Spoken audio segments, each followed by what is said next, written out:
La Liguria all'ultimo posto tra le regioni italiane per tasso di natalità. A Chiavari confronto tra sindaci sulle politiche familiari. Lerici, uno dei pochi comuni liguri ad applicare il fattore famiglia.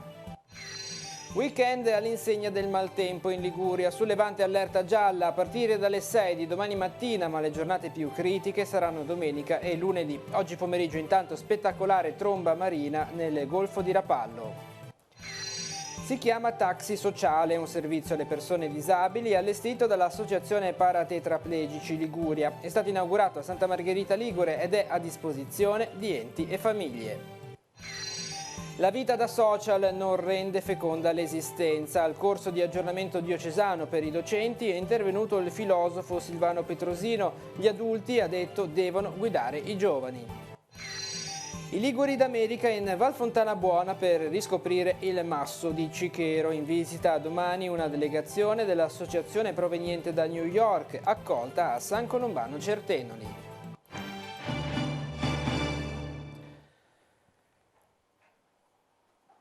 Buonasera ai telespettatori di Tigullio Oggi. Quali sono i percorsi virtuosi che le pubbliche amministrazioni possono mettere in campo per sostenere le famiglie? Se ne è parlato questa mattina a Chiavari nel corso del convegno organizzato dal Forum delle Associazioni Familiari del Tigullio. Dopo la relazione della sociologa Elisa Carré si sono svolti i tavoli di discussione. Vediamo com'è andata.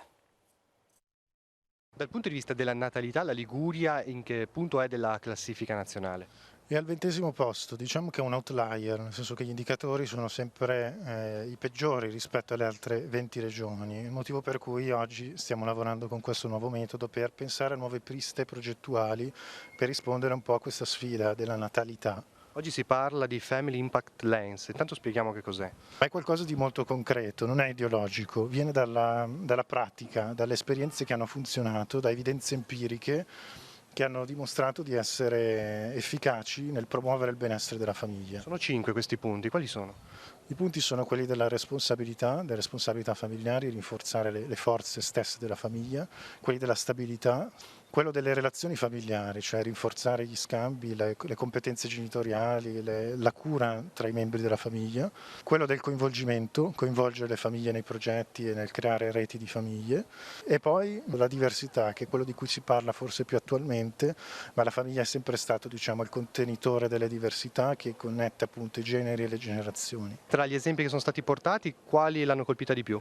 L'opportunità di aprire dei centri, proprio dei centri sociali per la famiglia, dove le famiglie si possono riunire anche liberamente solo per parlare.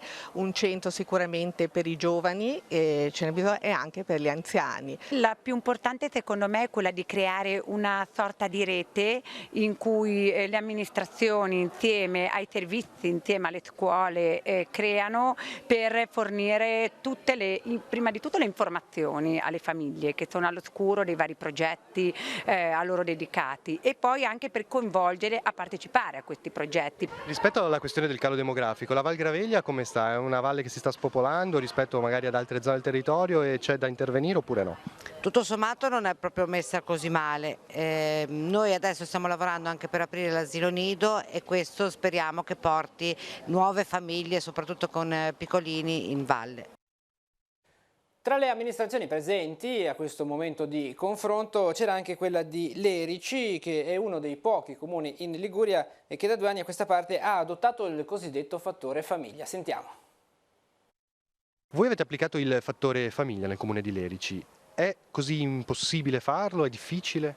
No, non è così difficile, bisogna avere ovviamente la volontà politica di farlo e capire che comunque non sei da solo, perché ci sono altri comuni o realtà come l'Università di Verona che ha creato dei sistemi informatizzati che ti permettono di applicarlo in modo molto semplice e immediato sulla tua realtà. Voi a chi vi siete appoggiati?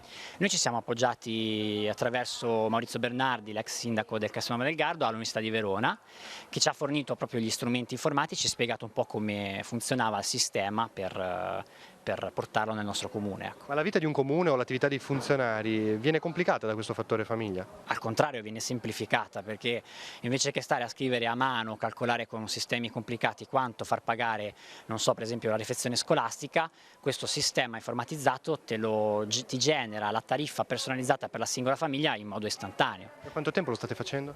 Da 2 anni. E i risultati ci sono, si vedono anche per le famiglie?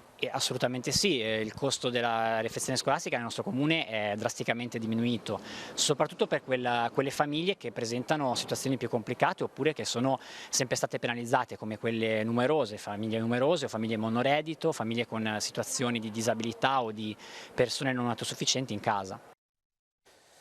Il meteo adesso, la Protezione Civile regionale ha diramato l'allerta meteo gialla emessa da ARPAL in base alle previsioni meteo delle prossime ore per Genova, Savona e Imperia. Scatterà a partire dalle 21 di questa sera. Per l'entroterra genovese e la Val d'Aveto l'allerta scatterà alla mezzanotte, mentre per il bacino di Levante entrerà in vigore alle 6 di domani mattina. In tutti i casi interesserà la giornata di sabato e riguarderà i bacini piccoli e medi, ma nelle prossime ore, nella giornata di domani, sono attesi aggiornamenti anche in considerazione del peggioramento delle previsioni meteo per il fine settimana. E quello che sta per iniziare sarà un lungo weekend caratterizzato dal maltempo. Nelle prossime ore la regione sarà interessata da un massiccio fronte perturbato che porterà piogge e temporali. Per quanto riguarda il Tigullio, le giornate più critiche, secondo gli esperti, dovrebbero essere quelle di domenica e di lunedì, e non si esclude la possibilità di fenomeni stazionari e localizzati. Sentiamo.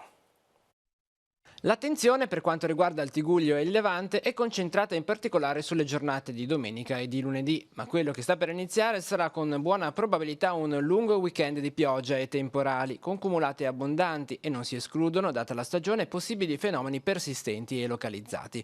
Lo scenario meteo per le prossime ore resta dunque sotto osservazione. I modelli ad oggi mettono in guardia su un sistema perturbato ben strutturato che estenderà i suoi effetti da oggi fino a tutta la giornata di lunedì.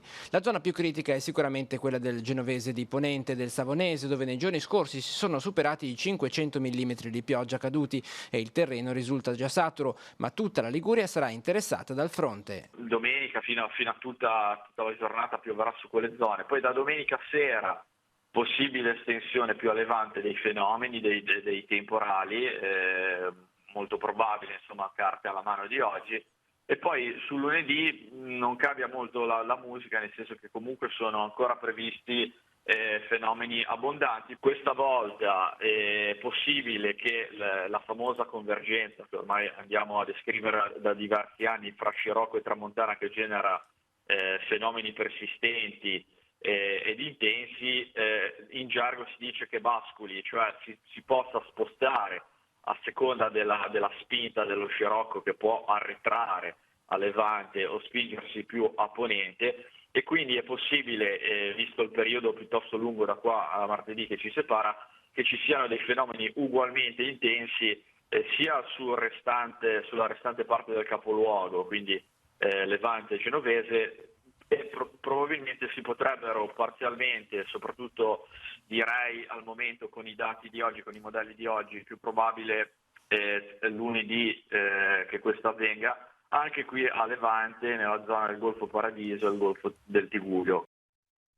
A causa delle previsioni avverse, il Comune di Sesti Levante informa che l'evento Protezione Civile in Festa, previsto per domenica, è stato cancellato, così come a Bortonasca è stata rinviata l'edizione dell'Agricasa. Questi al momento i due appuntamenti che è giunta notizia del loro rinvio. E il maltempo ha dato le prime avvisaglie già questo pomeriggio nelle acque antistanti il golfo di Rapallo, Portofino. Intorno alle 17:30 si è formata una suggestiva tromba marina che è rimasta attiva per diversi minuti, rimanendo ben visibile lungo tutto l'arco della costa del Tigullio. Fortunatamente non ha raggiunto la terraferma, per cui non ci sono stati danni. La formazione di questi fenomeni, spiegano gli esperti, deriva dall'elevata temperatura della superficie marina, che può fornire energia ai sistemi nuvolosi in apparenza di scarsa consistenza superiori, portando al contrasto aria calda ascendente e aria fredda discendente, e dando origine appunto a fenomeni come quello che vediamo in foto e nelle immagini. La cronaca adesso a Chiavari, un 33enne già conosciuto alle forze dell'ordine è stato arrestato per furto aggravato. Al termine di una serie di accertamenti da parte dei militari della compagnia dei carabinieri di Chiavari è stato trovato in possesso di merce varia del valore di quasi 200 euro rubata poco prima in un grande magazzino. La refurtiva recuperata è stata restituita ai legittimi proprietari. La Polizia di Stato invece ha arrestato ieri pomeriggio nell'area del porto di Lavagna un genovese di 20 anni per il reato di spaccio di sostanze stupefacenti. I poliziotti del commissariato di Chiavari durante un appostamento hanno visto il giovane cedere ad un coetaneo una bustina ricevendo in cambio banconote. Fermato lo hanno trovato in possesso di 2 dosi di marijuana per un peso complessivo di 2 grammi. La successiva perquisizione domiciliare ha consentito agli uomini del commissariato di Chiavari di rinvenire nell'abitazione un bilancino di precisione, un coltello con tracce di droga e la somma di 30 euro. Il ventenne è stato arrestato mentre per l'acquirente è scattata la segnalazione amministrativa come assuntore di sostanze stupefacenti. Intervento dei Vigili del Fuoco questa mattina a Borzone per rimuovere 2 nidi di calabroni collocati sulla facciata del monastero adiacente all'abbazia di Sant'Andrea. Gli insetti avevano scelto uno spiovente per costruire la loro casa, mettendo in pericolo i visitatori del luogo sacro. Chiamati intorno alle 10, gli uomini del distaccamento di Chiavari hanno messo in sicurezza l'area asportando uno dei 2 nidi. L'altro è stato momentaneamente lasciato al suo posto e sarà tolto in un secondo intervento. I Vigili del Fuoco in azione anche questo pomeriggio sulla statale 225 della Val Fontanabuona nel comune di San Colombano Certenoli. Questo per rimuovere un albero pericolante che era finito sui cavi della rete telefonica. L'intervento, partito alle 15 e si è concluso intorno alle 16:30. Andiamo a Santa Margherita Ligure. Da oggi c'è un servizio in più a disposizione di enti, associazioni e famiglie che devono trasportare persone disabili. È il taxi sociale dell'associazione Paratetraplegici Liguria, inaugurato e benedetto. Per prenotarlo pagando un contributo occorre chiamare lo 0185 28 04 34 oppure scrivere a infodisabilisml@gmail.com. Vediamo.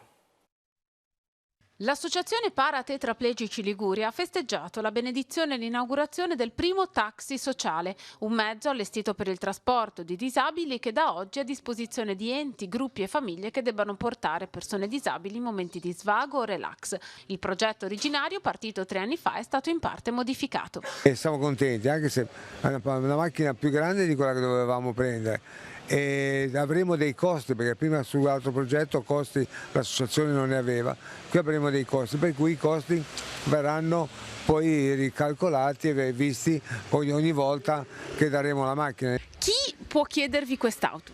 Allora, possono chiedere tutte le famiglie con persone disabili, poi faremo uso con i centri sociali, con gli anziani che vogliono magari andare a fare una gita a Montalegre, vogliono andare a fare, cercheremo l'autista volontario o comunque da dare molto poco, e comunque con tutte le società sportive e le associazioni che ne hanno bisogno. L'associazione Paratetraplegici ha una sede a Santa Margherita Ligure in Piazzetta degli Alpini. È aperta ogni mattina dalle 8:30 alle 12 per fornire informazioni a chiunque abbia un familiare disabile e debba districarsi nel mondo della burocrazia, perché le prime barriere da abbattere, oltre a quelle fisiche, sono quelle mentali. Su quelle fisiche ancora c'è da lavorare, perché abbiamo ad esempio noi appunto bazzicando tra Pallo Santa a livello stradale come marciapiede, tutti siamo a buon punto.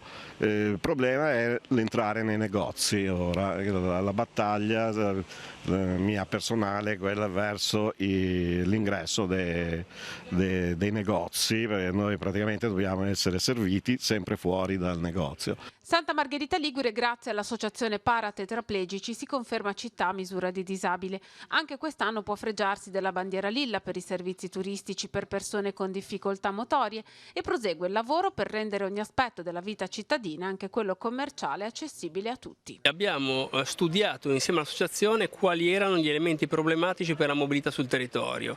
Ad oggi la nostra commissione, prima di analizzare proposte nuove, si confronta sempre con l'associazione Paratetraplegici Liguria per valutare se è possibile in quell'esercizio commerciale individuare dei miglioramenti per l'accessibilità.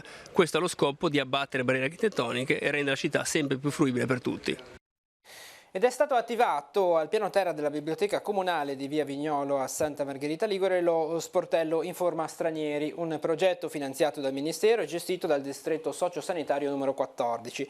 Si tratta di un servizio rivolto a quelle persone residenti in città che hanno difficoltà con l'italiano e che magari hanno bisogno di confrontarsi con il servizio sanitario o con la pubblica amministrazione. 2 i giorni in cui lo sportello è attivo: il lunedì dalle 14:15 alle 16:15 per il russo, moldavo, inglese e francese, e il giovedì dalle 9 alle 12 per il Tamil e il Sinhala.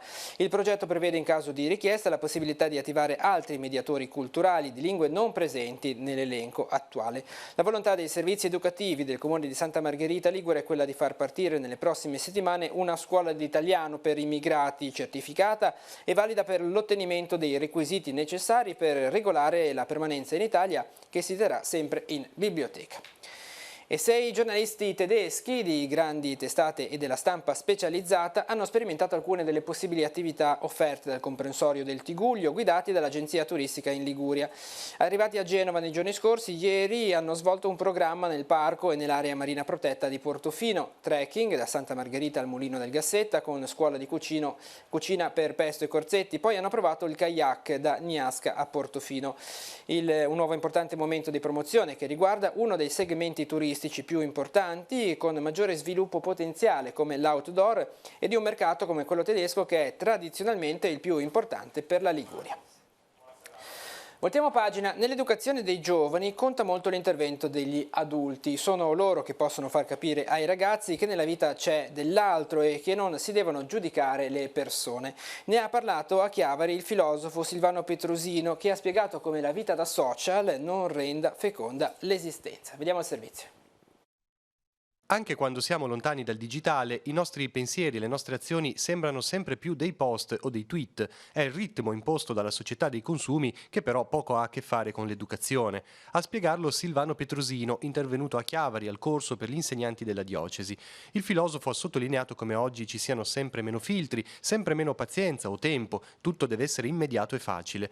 È il potere dei seduttori che garantiscono il godimento immediato ma, dice Petrosino, non rendono i ragazzi fecondi.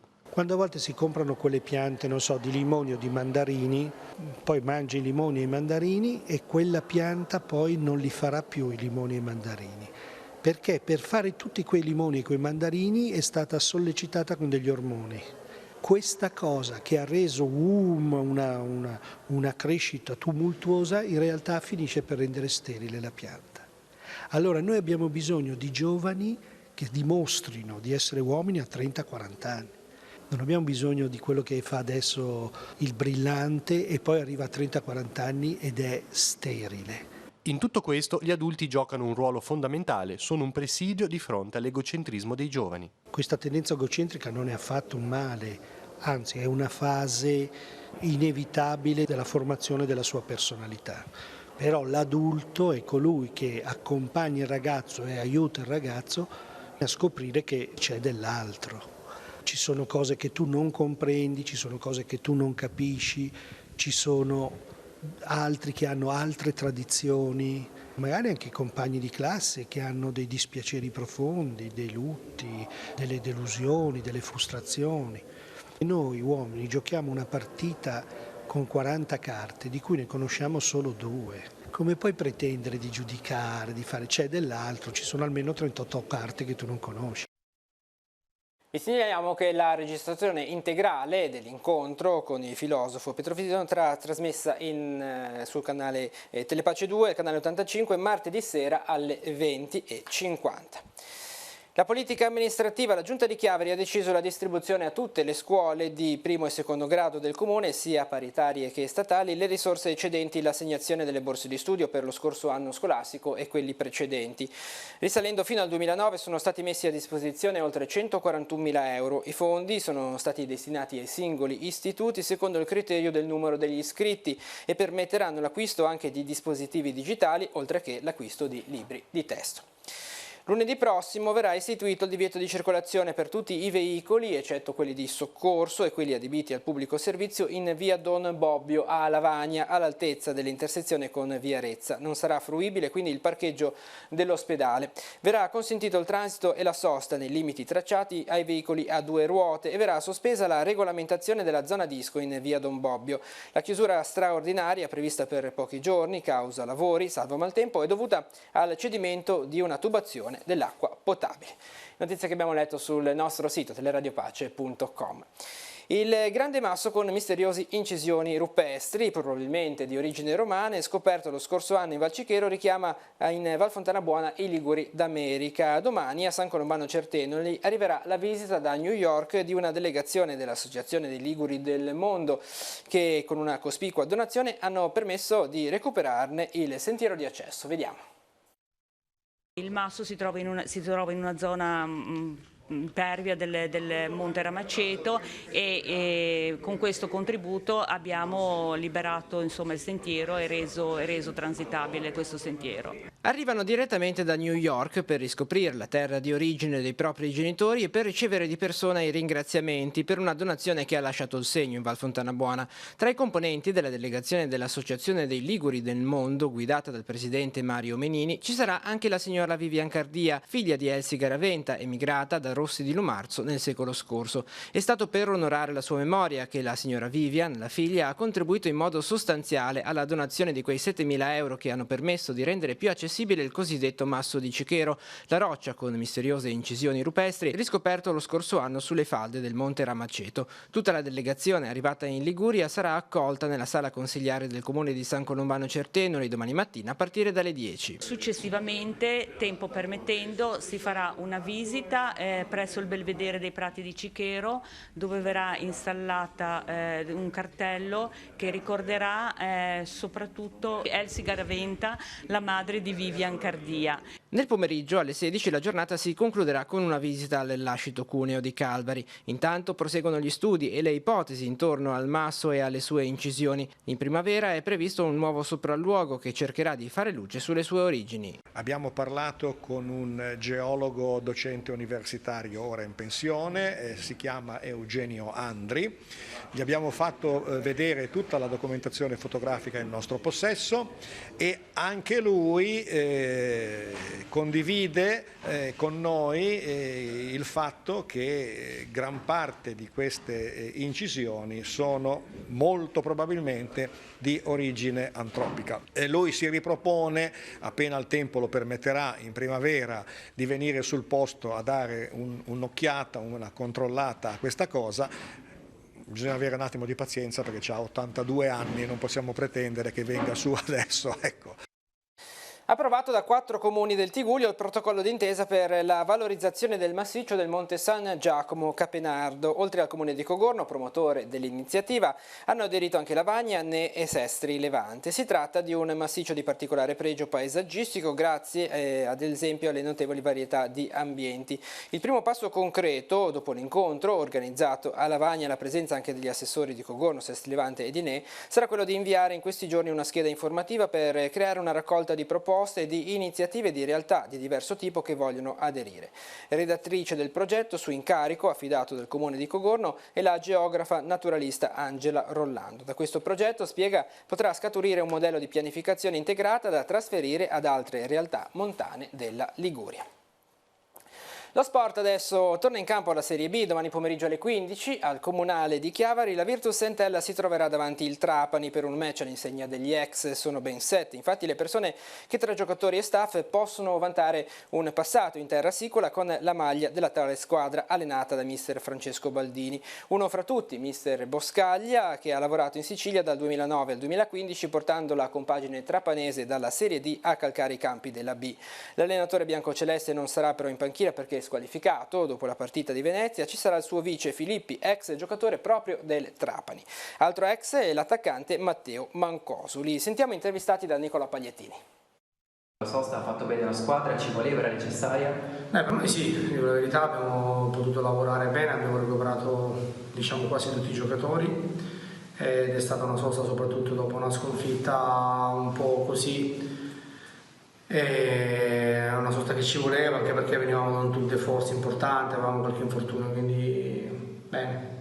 Dopo un inizio di campionato molto positivo contro avversari forti, arrivano le gare forse più difficili da preparare, quelle in casa davanti ai propri tifosi, dove bisogna costruire il fortino per arrivare alla salvezza. Trapani e Cosenza in casa al prossimo anno. Sono scontri diretti, siamo squadre che sicuramente lavoreremo per il mantenimento della categoria, quindi sono scontri che valgono doppio. È normale che ci sia un po' di tensione, quella giusta, quella adrenalina giusta che deve un po' prenderti. Ripeto, sono scontri che valgono doppio perché si gioca con squadre che fino alla fine lotteranno per non retrocedere, e noi dobbiamo essere bravi a far valere intanto il fattore campo, che è importantissimo per noi, ma dobbiamo anche continuare a lavorare per quello che è la nostra fisionomia, il nostro modo di essere, il nostro modo di stare in campo.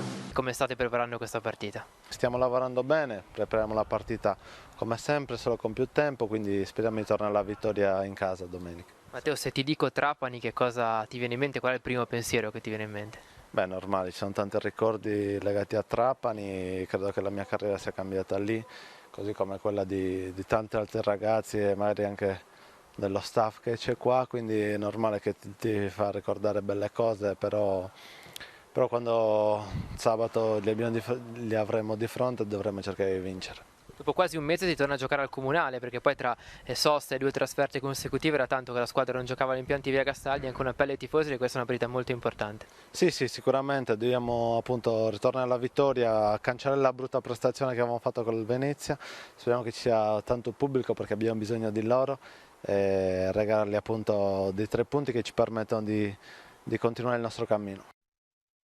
Il primo centro di biomoto in Italia è stato inaugurato oggi pomeriggio a Chiavari, in via Gagliardo. Il laboratorio si occupa di studiare l'appoggio plantare della persona al fine di correggerne problematiche posturali. Questo tipo di visita nasce per essere applicato a sportivi professionisti, ma può essere fatta anche da amatori che desiderano prevenire infortuni o migliorare le proprie performance.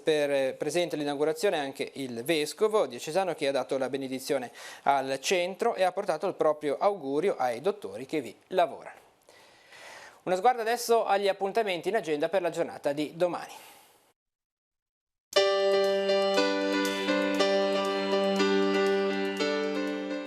Appuntamenti in agenda per sabato 19 ottobre. Possibilità per tutti i donatori di sangue di recarsi all'unità raccolta dell'Abis di Santa Margherita Ligure dalle 8 alle 12 per donare sangue, plasma e piastrine per le necessità degli ospedali liguri.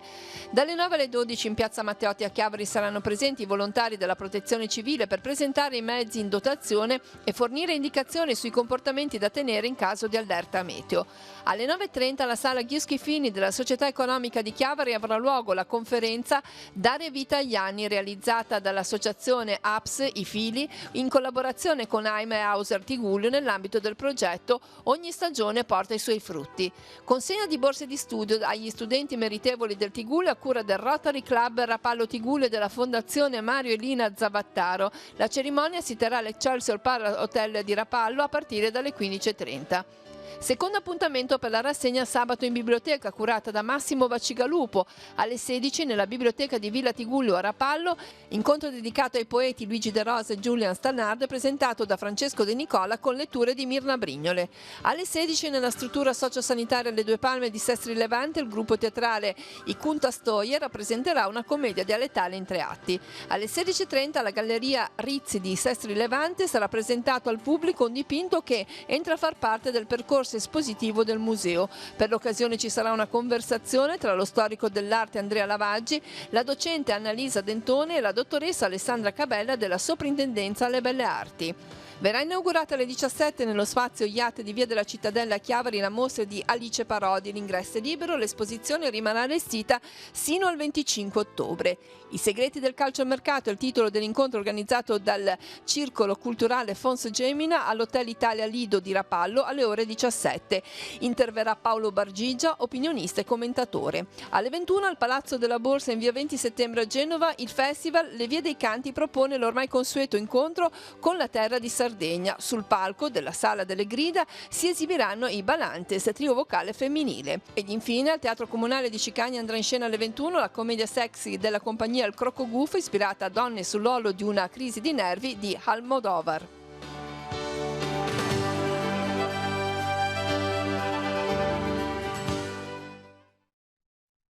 In chiusura uno sguardo alla nostra programmazione. Questa sera va in onda la puntata di Noi Chiesa, ne vediamo in anticipo i titoli.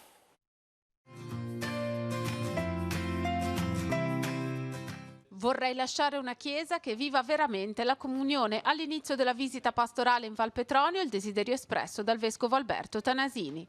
Nel segno dell'unità fra le varie parrocchie prosegue il ministero di Don Marco Gattorne in Fontana Buona. Il sacerdote ha assunto la guida pastorale di Cicagna ed Ezzerega. Moltissimi fedeli hanno partecipato alla celebrazione per l'ingresso. È un nuovo inizio che il Signore ci chiede, le parole di Don Guido Perazzo alla comunità di Serra di Cicagna. Il sacerdote ha raccolto il testimone di Don Mario Moltedo. Il Papa ha telefonato a Don Mauro Sapia. Il sacerdote lo ha raccontato ai fedeli nella festa di Nostra Signora del Soccorso. La telefonata è arrivata il 12 di settembre. Francesco ha ringraziato per il dono dell'icona consegnata da padre Florence il mese scorso. La famiglia come luogo di crescita, le difficoltà e le ferite della relazione di coppia, i percorsi di speranza. Per i 35 anni del consultorio diocesano è stato fatto il punto sulle relazioni familiari. Dipinti in mostra per sostenere i lavori di restauro del campanile di Santa Vittoria. È l'idea originale della parrocchia che ha iniziato gli interventi conservativi, esposti dipinti di diversi autori. È tutto per questa edizione di Tigullio Oggi. L'informazione torna domani mattina alle 9 con la nostra rassegna stampa in onda sul canale 187 Telepace News. L'informazione continua sul nostro sito teleradiopace.com. Grazie per essere stati con noi e buon proseguimento di serata.